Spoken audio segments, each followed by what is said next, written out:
At the Gandhi Square offices of Black First, Land First, I talked to their deputy leader, Zanele Rwana. Two flies on the wall would get two different impressions.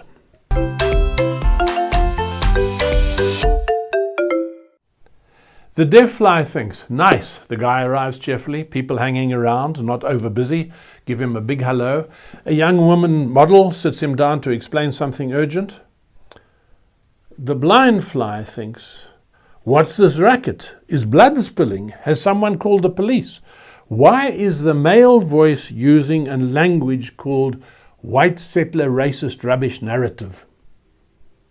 Well, my spirits were high on arrival because the square was a pleasure.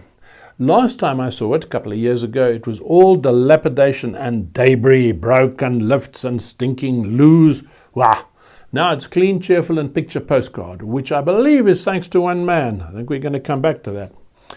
The receptionist at Black First all but beats my mother's status as a fan of my 1990s TV program Beckett's Trek 1. She makes the youngsters drool at what they've missed. Has to feel a bit chuffed. And then Zanele takes me to a lecture room and sits at the high table. From dozens of seats on the empty floor, I choose front row center, and I'm eyeing Zanele over a banner that reads, "Stolen by whites," in letters half a meter high.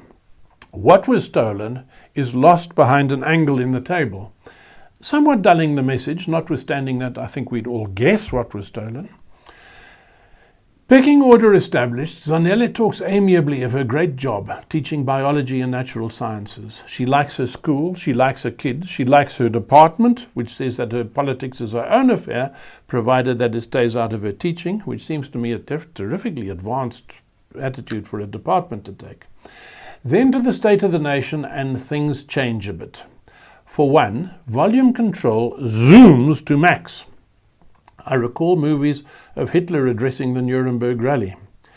The resigned way that her colleagues come to close doors suggests that I shouldn't take it personal, but it is disorienting, stentorian tones bellowing from a svelte feminine frame.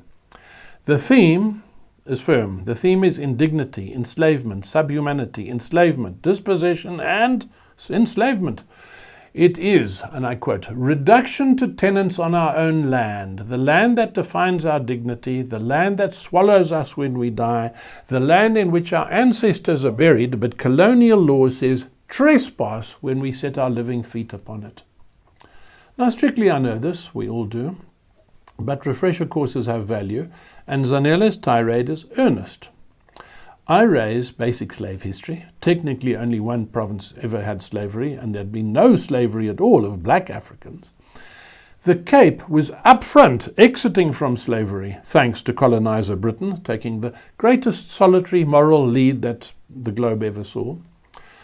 I also raise the current oddity, the constant demand for more land transfer when the merest fraction of transferred land has been taken up, and that usually ruined. In each case, what I say is thunderously denounced as the white settler racist rubbish narrative, but in two cases, Zanele changes my mind. First, I now disown that technical definition of slavery. Yes, buying and selling human beings is a huge, powerful step away from pushing people around, but to bar Zanele from using enslavement for the bullying that her forefathers underwent, well, you have to be a pedantic prat to do that. She can use that term. Secondly, no matter how ruinous the land distribution process is, our government shooting its nation in the foot again, everybody does have to feel a sense of this land is our land. That's real and that's important. Elsewhere, she slips, to my mind, out of the sanity basket. On the white settler racist rubbish narrative that wonders how it was okay for Bantu arriving from the north to subjugate Khoisan, her denunciation is as lame as it is loud. Completely different, that was among brother Africans. The BLF's panacea, solution to all things, is when we take power, white farmers and companies can give 80% to black people and we'll live peacefully. Otherwise, we're entitled to take it all. Well, there you have it. Getting that mandate will be a doddle at the ballot box, Zanele is sure. I demur. I see her party more as a useful gadfly for when we've got sound politics on the go. We've disagreed on everything, but that I'm as keen as her for every black person to feel comfortable in their skin. And I think she disbelieved me on that. But there's no rancor. I feel warm towards her for her straightness. As she opens a series of doors to get me to the foyer, I remember one other thing, and I get the only scowl of the day. Zanele, what are your relations with those other guys on your alley, Malema and the EFF?